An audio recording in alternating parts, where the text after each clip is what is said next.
함께 보시도록 하겠습니다. 고린도전서 4장 3절에서 4절. 고린도전서 4장 3절에서 4절. 우리 두 절밖에 안 되니까 우리 한 목소리로 함께 읽어보도록 하겠습니다. 시작. 너희에게나 다른 사람에게나 판단받는 것이 내게는 매우 작은 일이라. 나도 나를 판단하지 아니하노니 내가 자책할 아무것도 깨닫지 못하나 이로 말미암아 의롭다함을 얻지 못하노라. 다만 나를 심판하시는 주시니라. 아멘. 바울이 에베소 교회에서 사역할 때 에베소 지역에서 복음 때문에 엄청난 복음의 역사들이 일어났습니다. 에베소 지역에서는 바울이 특별히 두란노 소원에서 2년 동안 복음을 전했는데요. 마술을 행하던 자들이 마술책을 불태우는 일도 일어났고요. 에베소의 가장 핵심적인 우상이었던 아데미 우상의 아데미 여신을 섬기지 않는 일들이 복음 때문에 아데미 여신을 떠나는 일들이 일어나니까 그 아데미 신상이 잘 팔리지 않는 일들이 일어났습니다. 또 놀라운 이적들이 일어났죠. 바울이 손수건이나 앞치마만 가져다 대어도 병이 낫고 악귀가 떠나는 그런 엄청난 그런 부흥의 일들이 일어나고 있는데 에베소에 있는 바울에게 아주 놀라운 소식이 들려왔습니다. 그것은 우리가 고린도전서를 오늘 읽었는데 고린도 교회에서 들려온 소식이었습니다. 고린도전서 1장 11절 우리가 함께 보면 내 형제들아 글로의 지편으로 너희에 대한 말이 내게 들렸다. 에베소에 있을 때 그런 하나님의 복음의 역사가 일어날 때 곧 너희 가운데 분쟁이 있다는 것이라. 분쟁이 있다는 소식을 듣게 되었습니다. 바다 건너 에베소에 있는 바울에게 고린도에서 소식이 전려왔죠. 고린도 도시는 타락한 도시였습니다. 상업이 발달하긴 했지만 성적인 문란이 있었고요. 우상의 도시였습니다. 그 도시에서 바울이 복음을 전할 때, 고린도에서 바울이 전할 때 너무나도 수고하고 애썼죠. 바울이 물론 동역자가 있었습니다. 브리스길라와 아굴라라는 그런 동역자가 있었지만 바울의 복음의 여정은 쉽지 않았습니다. 사도행전 18장 9절에서 10절을 보면 바울의 복음의 여정이 쉽지 않았다는 것을 알 수 있죠. 밤에 주님께서 나타나셨습니다. 고생하는 바울에게 환상 가운데 바울에게 나타나셔서 바울아 두려워하지 마라. 지금 침묵할 때 아니야. 두려워하기 때문에 멈출 때 아니야. 침묵하지 말고 말해, 선포해, 담대해. 내가 너와 함께 있음에 그 어떤 사람도 너를 대적하여 해로울 자가 없을 것이야. 오히려 이런 상황이지만 어려운 상황이지만 두려워 떨어야 하는 상황이지만 이 고린도 성 중에는 내 백성이 많다라고 얘기하시면서 그렇게 그 뒤에 말은 다른 말씀이고요. 하시더라까지만 끊어집니다. 그 백성이 많다라고 하나님께서 위로하시면서 격려하시면서 하나님이 말씀하셨습니다. 여러분, 하나님이 함께 하셨기에 바울은 고린도에서 1년 6개월 동안 끊지 마, 힘내, 계속 얘기해, 복음 전해, 이런 그 격려에 힘입어서 1년 6개월 동안 복음을 전하였고 아까 10절에서 확인했듯이 많은 영적 성과들이 있었죠. 그런데 에베소에 있었던 바울은 그런 고린도에서 분쟁이 일어났다라는 소식을 들은 겁니다. 이 분쟁의 구체적인 내용은 이거죠. 고린도전서 1장 12절에 보면 내가 이것을 말하거니와 너희가 각각 이르되 나는 바울에게, 나는 아볼로에게, 나는 게바에게, 나는 그리스도에 속한 자라 한다는 것이라. 바울파, 아볼로파, 게바파로 나눠준 거죠.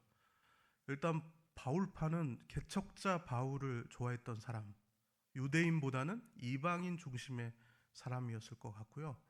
여러분, 아볼로는 사도행전 18장에도 나와 있는데 언변이 뛰어났어요. 그리고 성경에 능통했어요.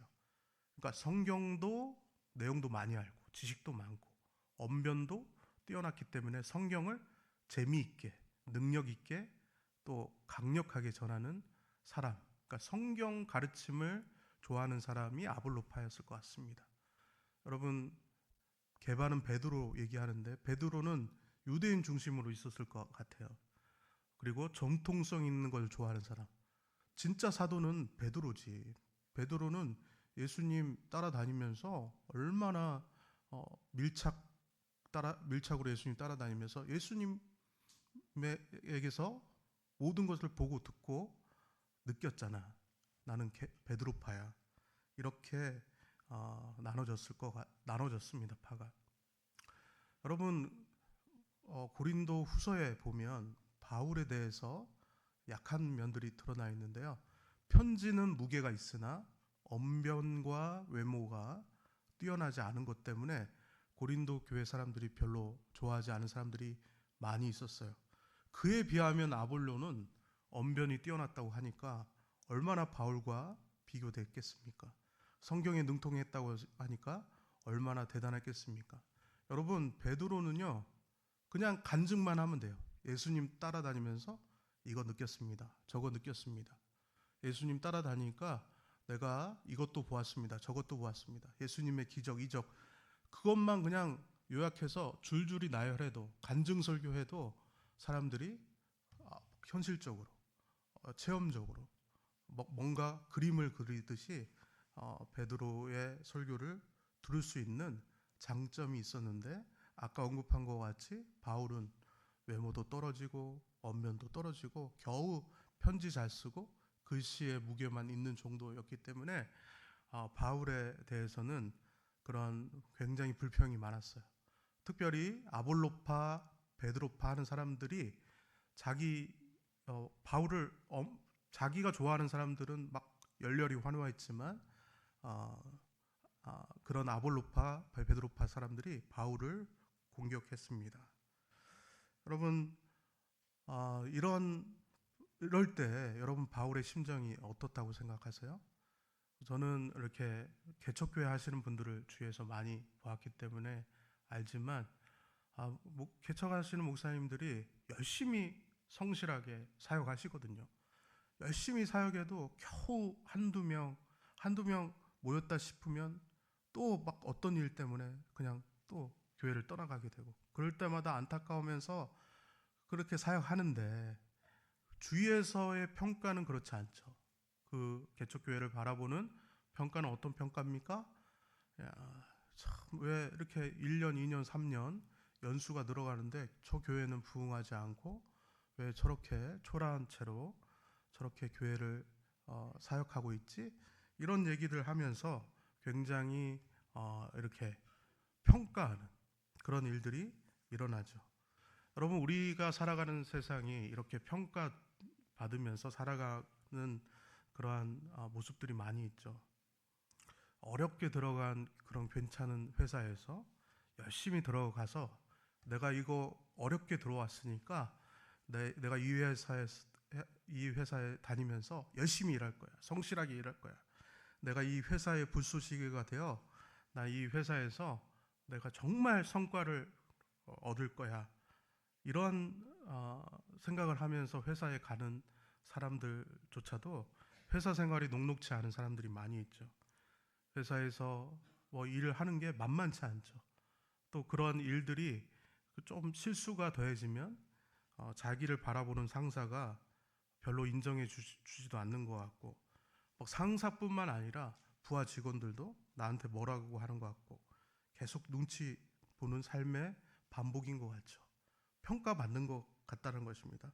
하루 종일 내가 상사한테도 부하 직원한테도 평가받으면서 나의 행동들을 보면서 뭔가 정말 찝찝해하는 그런 모습을 계속 집에 와서도 묵상하면서 이거 내가 지금 어떻게 사는 건가? 내가 기대했던 회사 생활 맞나? 나는 인생을 잘 살고 있나? 내가 정말 잘 가고 있나? 나의 삶의 방향은 잘 맞나? 라고 생각하면서 인생의 방향까지, 인생의 상황까지 막 낙담하며 절망 가운데 떨어질 상황들이 많이 있죠. 여러분, 우리 아이들은 어떤가요?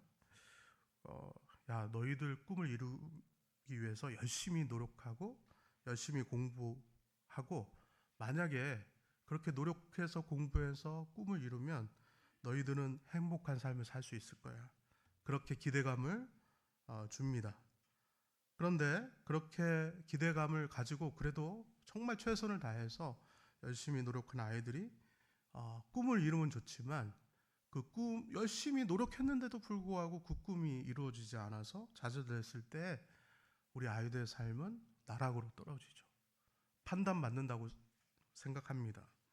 여러분, 매년 수능이 있으면 굉장히 안타까운 일들이 일어나죠. 수능 점수를 받은 것들에 대해서 비관해서 극단적인 선택을 하는 아이들의 얘기를 그냥 매번 듣습니다. 한 번도 빠지지 않고. 굉장히 놀라운 일입니다. 안타까운 일이죠. 그런데 그런 선택을 하는 사람들이 정말 수능 점수가 굉장히 나빠서 그랬느냐? 그것도 아닙니다. 다른 사람에 비해서 굉장히 좋은 점수를 받은 아이들도 그런 선택을 한다는 거예요. 그냥 아예 잘 못 맞으면 그런 선택을 안 하는 경우가 많은데, 자기가 기대했던 그 점수가 안 나왔기 때문에 극단적인 선택을 내린다는 것입니다.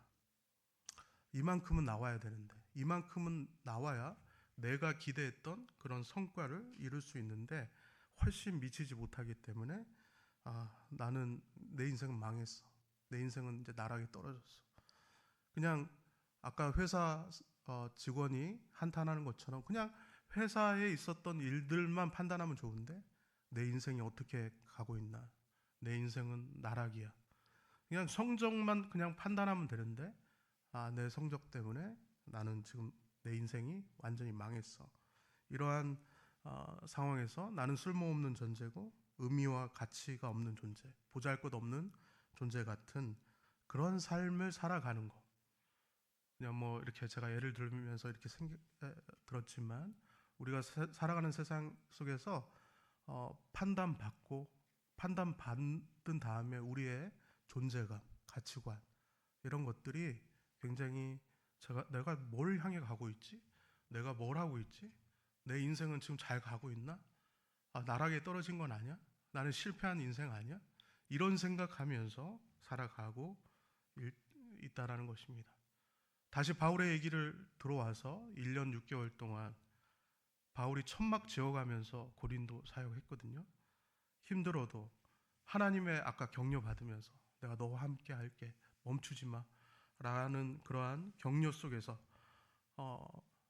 이렇게 고린도 교회를 세웠는데, 분쟁이 일어났다고 들었을 때, 바울파니, 베드로파니, 아볼로파니 그런 얘기 들었을 때 바울은 어떠한 태도로 임했을까?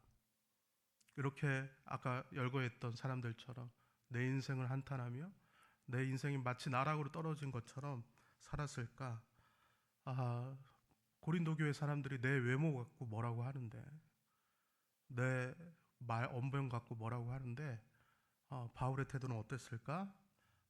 생각할 때 우리가 오늘 본문을 읽은 본문에서 나타나죠. 다시 한번 오늘 본문 3절을 한번 볼까요? 3절을 보면 너희에게서 다른 사람에게서나 판단받는 것이 뭐라고요? 내겐 매우 작은 일. 여러분, 막 한탄했다고요? 절망했다고요? 내 인생 뭐야? 이렇게 천막 지어가면서 나 열심히 일했는데 내 인생 이것밖에 안 돼? 내 인생 망했어? 이렇게 얘기한 게 아니라 오늘 놀라운 말씀이 우리에게 주어지죠. 너희에게나 다른 사람에게나 판단받는 것이 나는 작은 일이다. 너희에게 판단받는 것도 나 아무렇지 않은데 나도 나를 판단하지 않는다. 자기가 외모가 별로 안 좋지 않은 거, 원변이 좋지 않다는 거 인정하지 않았다는 얘기가 아니라, 그러한 상황과 조건이 있음에도 불구하고 자신이 열심히 세워놓은 사역들이 지금 분쟁 속에서 어떻게 될지 몰라 하는 그 상황 속에서도 바울은 여기에 영향받지 않았다. 이렇게 말씀하고 있는 것입니다. 뭔가 괜찮아.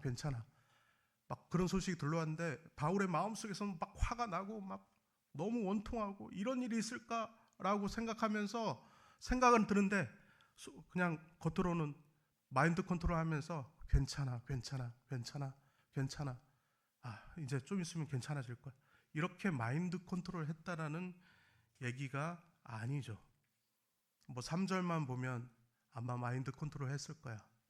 그냥 자신의 마음을 진정시키는 상황에서 이런 일들이 일어나지. 여러분, 우리가 이렇게 생각할 수밖에 없는 것은 우리가 살아가는 세상 속에서 이러한 평정과 이러한 정체성과 다른 사람의 판단을 넘어서서 정말 내가 어떤 사람인가를 기준을 잡고 살아간다는 게 쉽지 않기 때문에 우리는 오늘 이 말씀을 보면서 뭔가 마인드 컨트롤 했을 거야 이렇게 생각할 수도 있지만 우리가 4절을 보면 얘기가 달라지죠. 내가 자책과 아무것도 깨닫지 못하나 이로 말미암아 의롭다 함을 얻지 못하리라. 다만 우리 뒤에 짧은 구절입니다. 함께 읽어볼까요? 시작. 나를 심판하시는 이는 주님이시라. 나를 판단하시는 분이 누구라고요? 주님이시라는 그러한 정체성이 있기 때문입니다. 새로운 자아죠. 세상에서 얻을 수 없는 자아죠. 복음이 아니면, 말씀이 아니면, 우리가 주님 안에 있지 않으면 도저히 누릴 수 없는 자아가 바울에게 있었다는 사실을 오늘 본문에서 분명하게 얘기하고 있습니다. 주님이 바울에게 어떤 주님이시길래? 바울이 느끼는 예수님은 어떤 분이시길래? 제가 설명한다고 설명했지만 사실 심각한 상황이거든요. 자신이 쌓아놓은 그런 업적들이 성취가 한꺼번에 무너질 그러한 고린도 교회의 상황 속에서 이렇게 세상에서는 상상할 수 없는 그런 자아가 생겨날 수 있을까? 우리는 궁금해지죠. 에베소서 2장 4절에서 6절을 보면 그러한 바울의 자아가 어떤 것인지 우리는 또 확인할 수 있는데요. 긍휼에 풍성하신 하나님이 우리를 사랑하신 그 사랑을 위하여 그러한 자아를 가질 수 있었던 원동력은 4절을 통해서 알 수 있죠. 사랑이었다는 사실을 알 수 있습니다. 그 사랑 때문에 5절과 6절에 어떤 일이 일어났는지 명확하게 적혀 있죠. 허물로 죽은 우리를 그리스도와 함께 살리셨고 또한 함께 일으키사 그리스도 예수 안에서 함께 하늘에 앉히셨다 얘기하고 있습니다.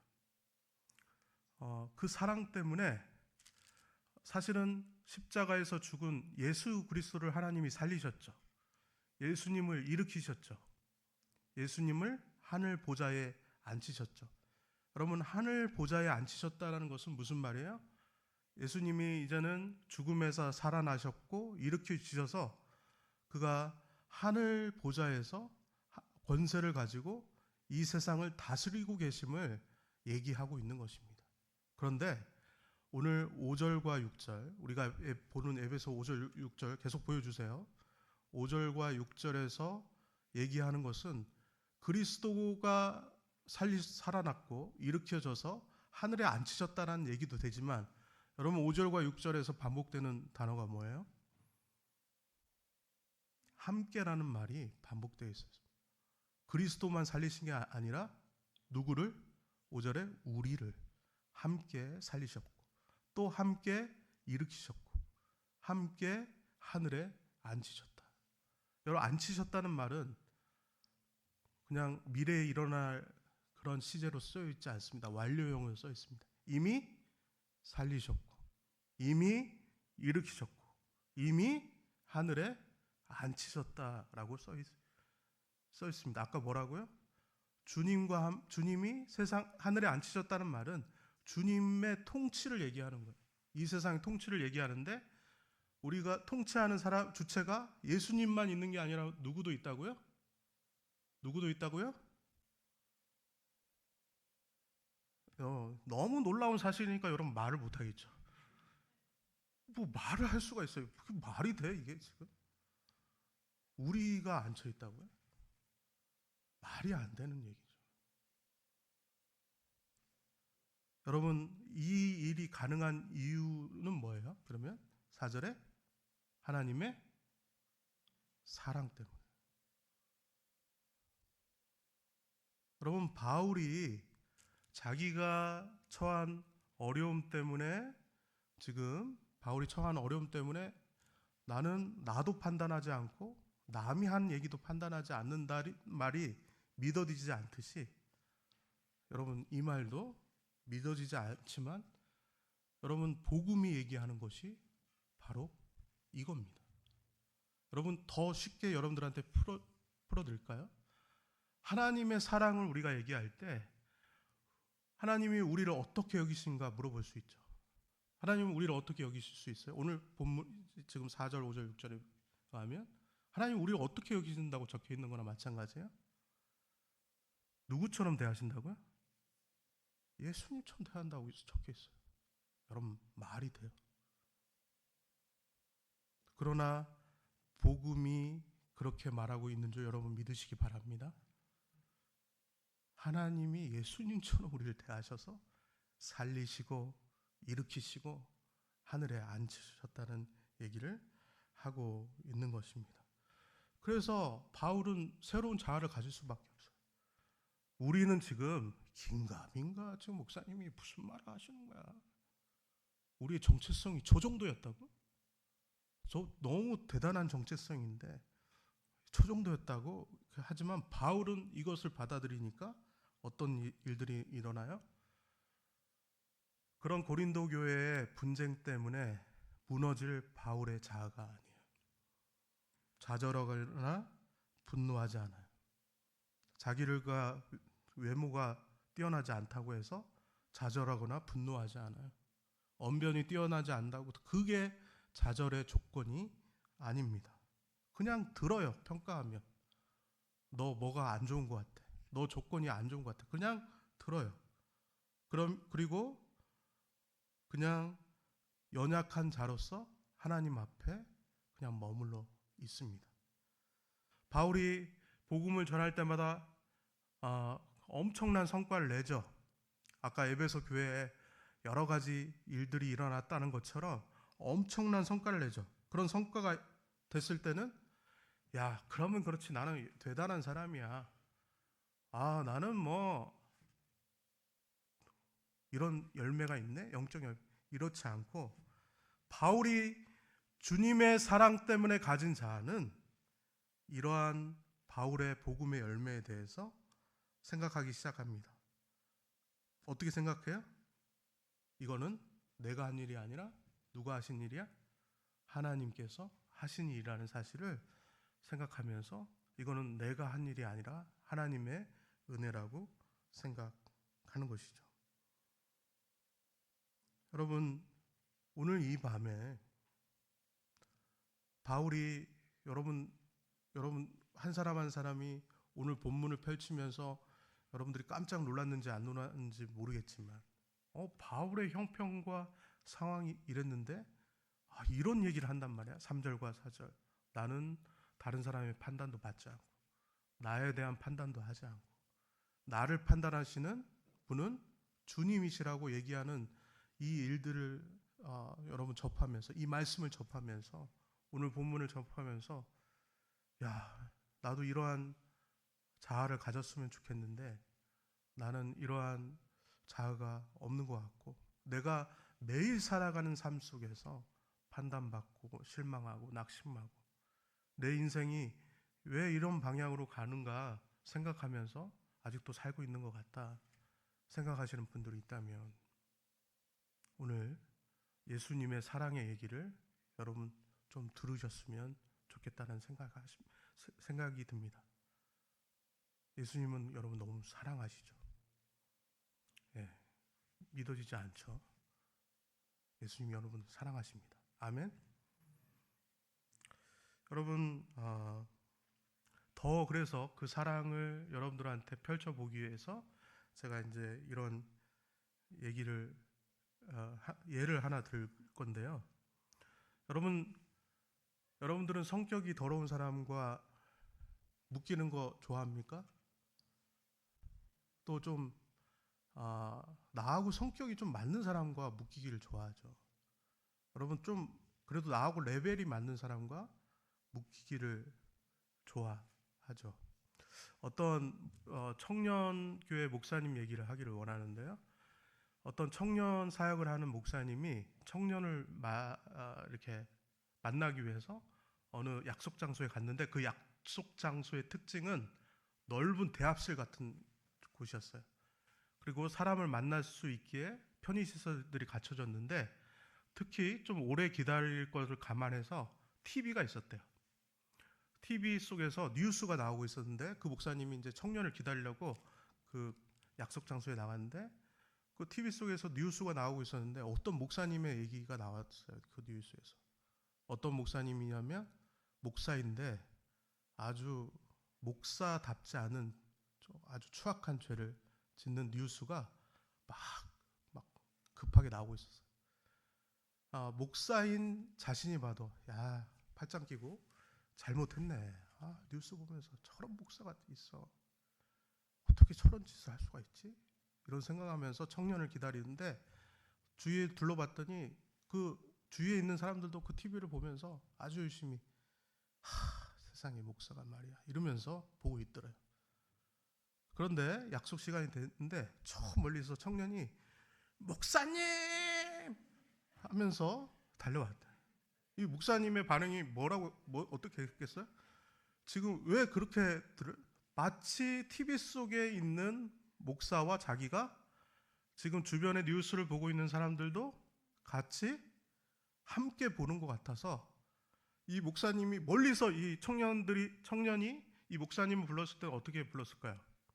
정말 반가워서 만나고 싶어서 목사님 불렀는데 이 목사님 어떻게 했을까요? 도망쳐 버렸답니다. 그래서 청년이 놀라서 저 왜 이렇게 도망치나 하면서 막 쫓아가면서 그런데 다음날 교회에 가서 이 목사님이 앞으로 나를 밖에서 만날 때는 부장님이라고 불러 라고 교육을 시켰다고 합니다. 제가 재미있는 얘기거리 또 좀 오늘 본문에 맞는 거리를 찾아서 막 서칭하다가 이 얘기 찾았는데 저도 웃으면서 들었는데 여러분 놀라운 얘기가 있어요. 사랑의 얘기죠. 예수님의 사랑의 얘기입니다. 여러분 목사인 자신도 거의 동일한 목사에게서 나오는 그러한 잘못들과 동일시 여기는 것을 싫어해요. 그런데 예수님은요, 우리와 동일시 되셨습니다.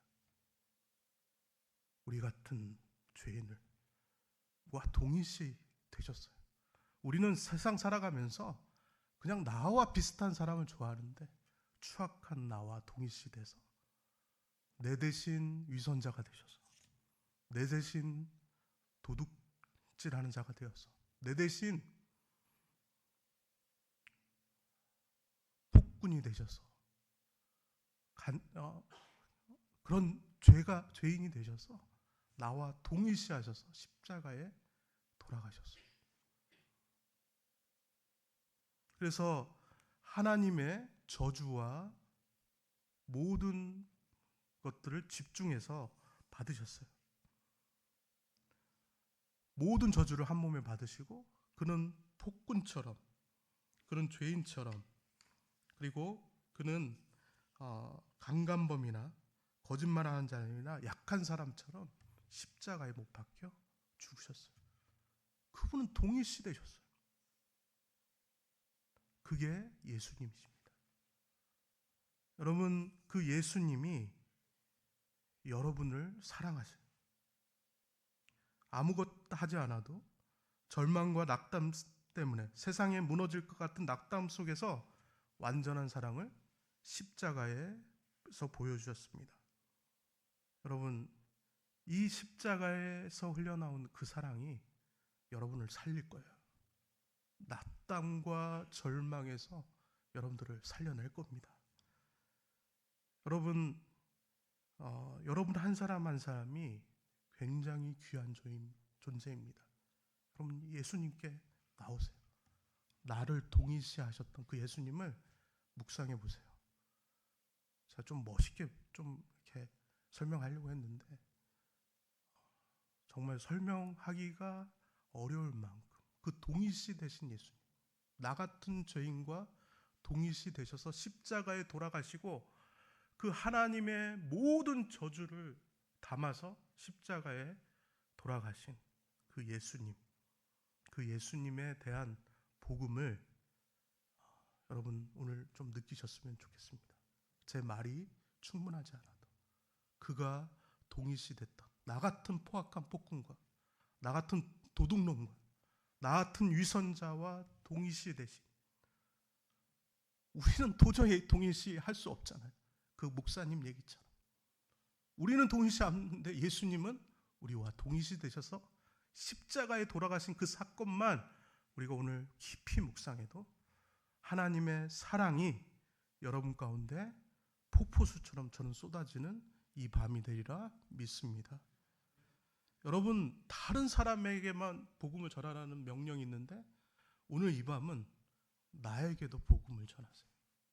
다른 사람에게만 복음을 전하지 말고 예수님이 십자가에서 하신 일들을 생각하며 하나님의 사랑이 어떤 건지 생각하며 그 사랑을 채우며 주님 앞에 나아갔을 때 여러분들은 분명히 느낄 수 있을 겁니다. 나는 귀한 존재고 나는 완전한 사랑을 받은 사람이고 이 복음이 나를 자유케 할 것이라는 것을.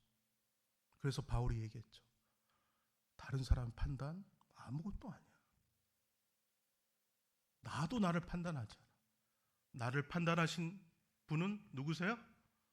여러분 함께 한번 외치며 마무리하도록 하겠습니다. 나를 판단하시는 분은 누구세요? 예수 그리스도. 그분이 여러분들을 사랑하십니다. 주님 앞으로 나오십시오. 우리 찬양하며 우리 마무리